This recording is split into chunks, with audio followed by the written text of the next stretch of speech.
bahwa sejak beredarnya isu ada reshuffle beberapa menteri, termasuk Ibu Sri Mulyani, bahwa pemerintah dalam waktu dekat, dalam hal ini Presiden, belum ada rencana melakukan reshuffle. Bagaimana?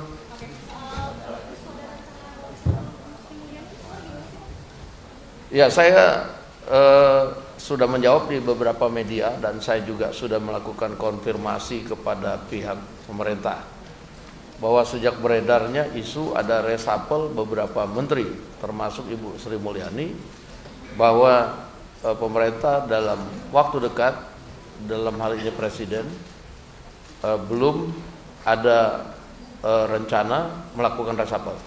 Pertanyaan ini saya sampaikan sebagai pimpinan DPR kepada pemerintah untuk menjelaskan juga kepada konstituen di lapangan, yang kemudian juga karena dinamika di media itu banyak yang kemudian sama seperti ini memberitakan apakah benar ada reshuffle menteri ini, menteri itu, termasuk Bu Sri Mulyani. Nah, mungkin rekan-rekan media sudah tahu bahwa pertemuan yang intens antara Presiden dengan Menteri Keuangan maupun menteri-menteri lain justru membahas bagaimana kemudian supaya kelancaran pemerintah dalam memperhatikan kepentingan rakyat ini terus dilakukan. Dan saya pikir apa yang disampaikan oleh pemerintah bahwa dalam waktu dekat belum ada rencana reshuffle, ya mungkin itu yang bisa saya sampaikan. Demikian.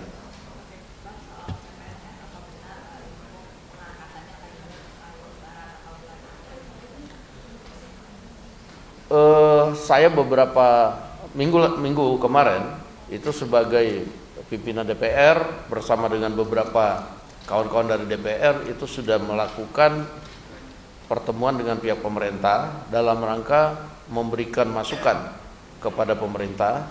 Kan beberapa waktu yang lalu sudah ada keputusan dari pemerintah untuk mengangkat CPNS dan P3K itu di Oktober 2025 untuk CPNS dan Maret 2026 untuk P3K. Nah, dalam pertemuan itu kami minta supaya pemerintah mempercepat pendataan, melakukan simulasi-simulasi untuk kemudian bisa dipercepat. Dan alhamdulillah pada waktu itu sudah disampaikan bahwa pemerintah akan mengusahakan bahwa secara serentak akan dilakukan di 2025. Namun CPNS-nya apakah setelah Lebaran pada bulan apa dan kemudian P3K-nya secara bertahap paling lambat pada bulan apa di 2025, tentunya pihak pemerintah yang berwenang akan menjawab ini. Dan saya tadi sudah mendapatkan konfirmasi bahwa pada hari ini pukul 13 atau pukul 14 pihak pemerintah yang diwakili oleh Menteri Sekretaris Negara, Menteri Pan-RB dan Kepala BKN yang akan memberikan pengumuman kepada media. Demikian.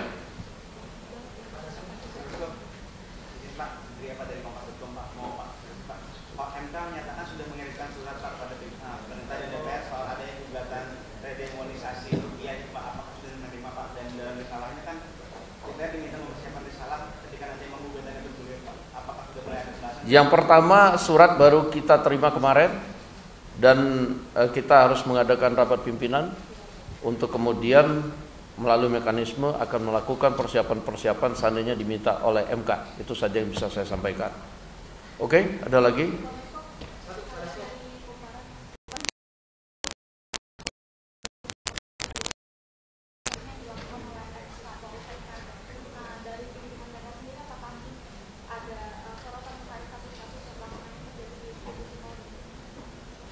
Ya, kalau khusus untuk kasus itu kami selaku pimpinan DPR sudah melakukan komunikasi dengan Kepala Kepolisian Republik Indonesia, menyampaikan dari teman Komisi 3 DPR dan kepolisian, dan tentu dijawab juga Polri bahwa Kapolri dalam hal ini akan bertindak tegas dalam menyelesaikan kasus ini baik dari sisi etika maupun pidananya. Demikian. Oke? Kompak.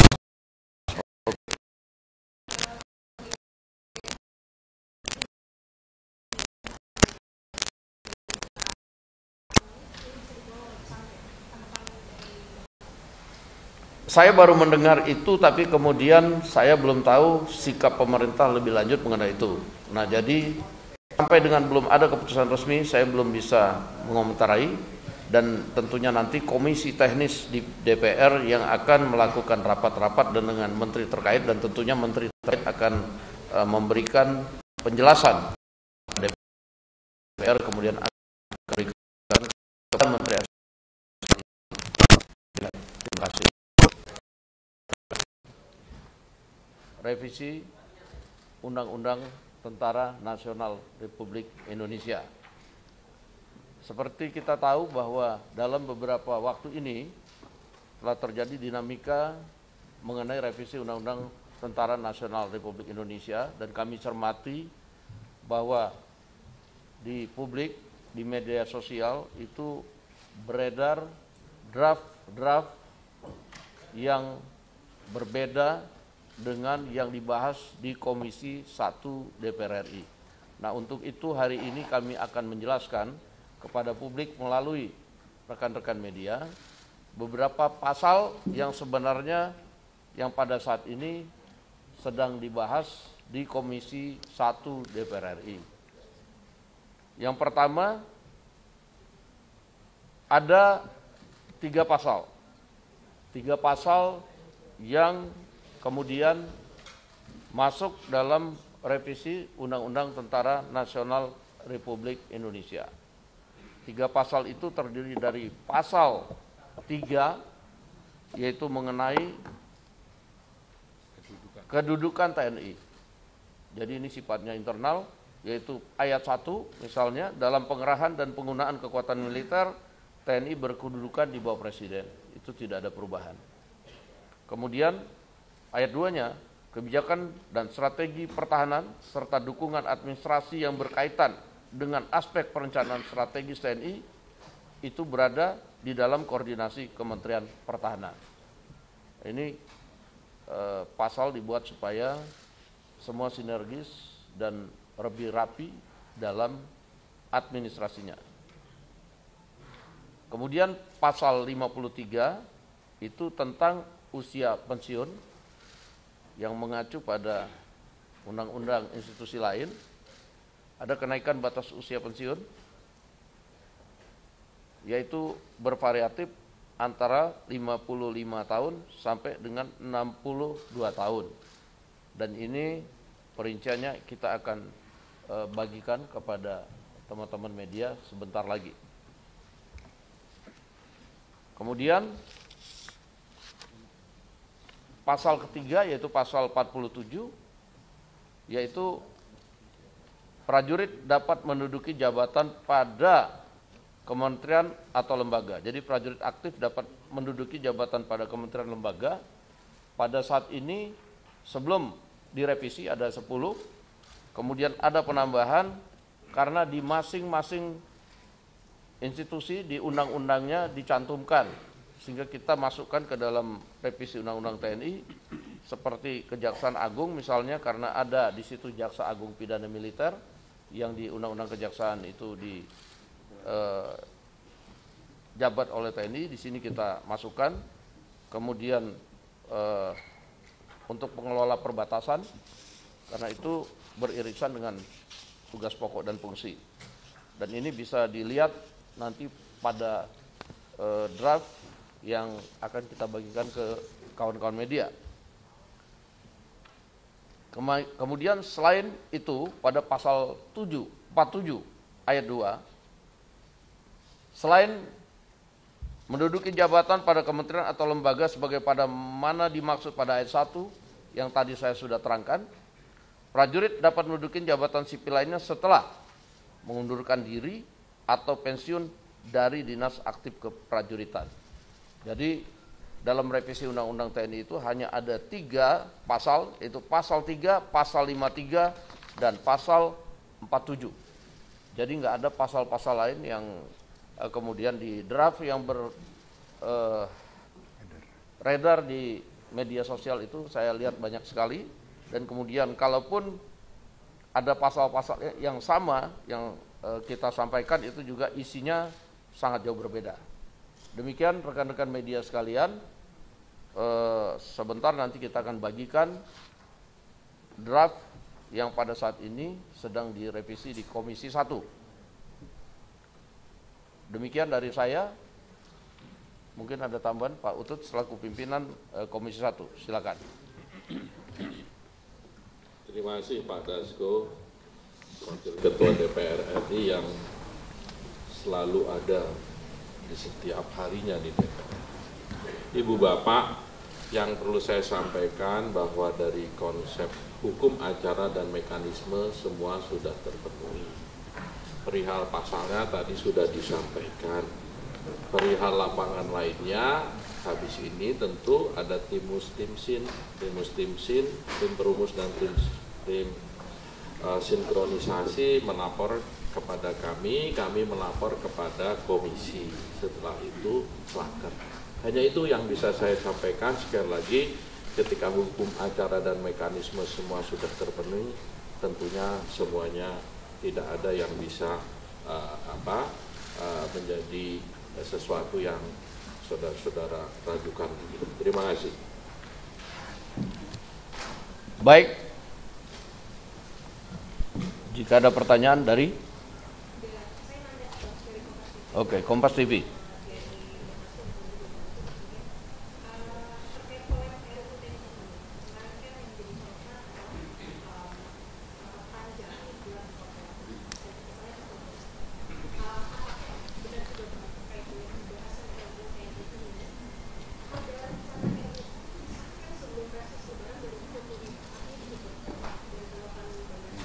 Yang pertama saya sampaikan bahwa tidak ada kebut-mengebut dalam Undang-Undang Revisi Undang-Undang TNI. Seperti kita tahu bahwa revisi Undang-Undang TNI ini sudah berlangsung dari berapa lama ya? Berapa bulan lalu. Dan itu kemudian dibahas di Komisi 1, termasuk kemudian mengundang partisipasi publik. Yang kedua, bahwa tidak ada kemudian rapat terkesan diam-diam, karena rapat yang dilakukan di hotel itu adalah rapat terbuka. Boleh dilihat di agenda rapatnya, itu rapat diadakan terbuka, dan memang konsinyering dalam setiap pembahasan undang-undang itu memang ada aturannya di dalam peraturan pembuatan undang-undang dan tidak menyalahi mekanisme yang ada. Walaupun kemarin saya lihat rencananya 4 hari, disingkat menjadi 2 hari dalam rangka efisiensi, dan itu diperlukan karena mengundang institusi lain, dan walaupun cuma 3 pasal tetapi pembahasannya itu memerlukan waktu karena dari sisi naskah akademik dan lain-lain itu perlu juga kemudian merumuskan kata-kata atau kemudian pokok-pokok yang tepat dalam pembahasannya. Nah, sehingga kemudian diperlukan konsinyering, itu saja. Nah, bahwa kemudian 3 pasal ini sudah dinyatakan selesai pembahasannya, ini juga tidak kebut-mengebut, tapi dalam mekanisme itu memang diserahkan kepada Komisi 1, dalam hal ini tim perumus, tim Mustimsin, dan kemudian Panja yang kemudian akan melakukan sesuai dengan mekanisme. Demikian. Tambahkan.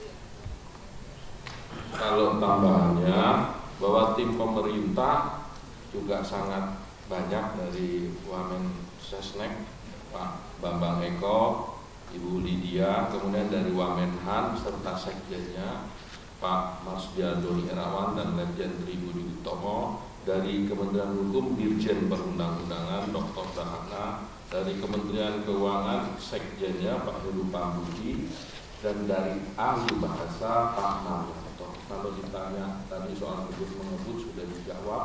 Kalau soal partisipasi publik semua sudah kita undang, mulai dari Pak Tengku Resasa, Mayor Jenderal Rodon Pedrason, kemudian Pak Dr. Kusnanto Anggoro, Saudara Al-Arab, Saudara dari Setara Institut, Saudara Ihsan Husaini, kemudian dari Pepabri dipimpin langsung oleh senior-senior dipimpin oleh Pak Agung Gumelar, serta bekas Kasal Pak Laksamana Ahmad Sucipto, kemudian juga dengan Menhan, Panglima TNI, dan Pak. Jadi intinya itu, kalau dibilang kebut-mengebut tadi sudah dijawab. Kalau lapangannya ya memang seperti itu, karena pasalnya 3 debatnya sudah sangat panjang dan setiap fraksi kita putar, kadang ada yang langsung setuju, ada yang setiap fraksi kita putar. Iya, makasih.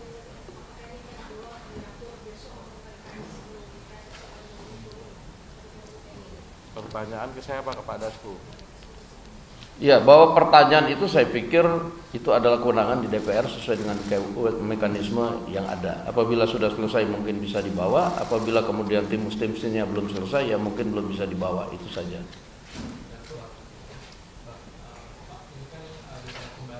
Tolong namanya dan dari media mana, tolong di...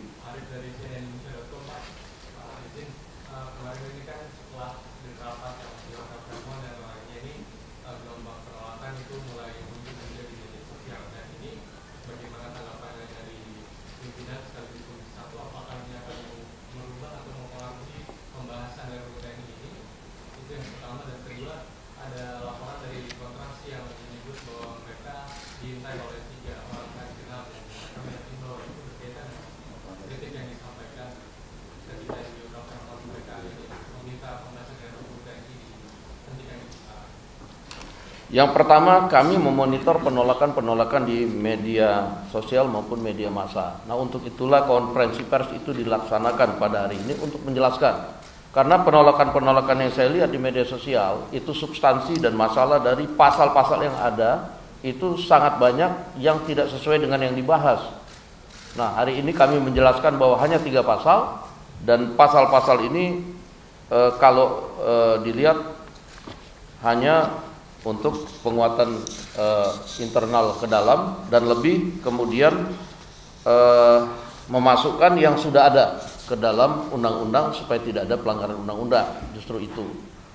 Nah, bahwa kemudian ada yang berkembang tentang ada dua fungsi TNI dan lain-lain, saya rasa kalau sudah lihat pasal-pasalnya sudah jelas bahwa kami juga di DPR akan menjaga supremasi sipil dan lain-lain, dan tentunya rekan-rekan dapat membaca nanti dan dapat menilai tentang apa yang kemudian direvisi.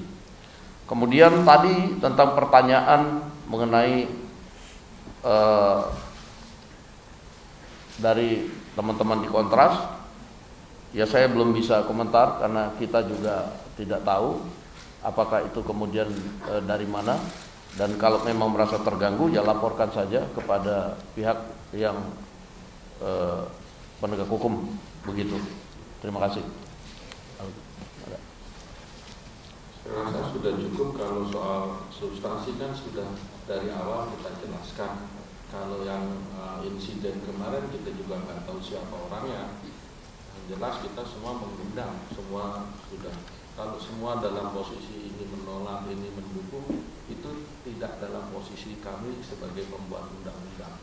Tetapi masukannya sangat kita perhatikan. Kalau kekhawatiran Indonesia Abri saya sudah berkali-kali bicarakan, justru ini melimitasi. Dan pertemuan dengan Panglima TNI pada rapat Kamis minggu silam itu tegas, kesimpulannya hanya satu, bahwa dari undang-undang ini jelas supremasi sipil dalam konsep negara demokrasi. Yang berikut saya tambahkan bahwa di media massa sebelumnya juga sudah beredar bahwa ada pembahasan RUU TNI di Hotel Fairmont. Itu sehari sebelum itu kemudian sudah beredar di media massa. Saya pikir karena itu terbuka, kalau seandainya dari teman-teman NGO ada yang ingin memberikan masukan, kemudian memberikan saja pernyataan atau surat resmi untuk ikut, saya pikir kemarin nggak ada masalah. Nah, cuman pada waktu mendatangi hotelnya kan itu tidak memberitahukan. Dan kemudian kalau ada insiden itu ada di luar kekuasaan yang sedang membahas, karena kita tidak tahu bahwa di luar kemudian ada kejadian seperti itu.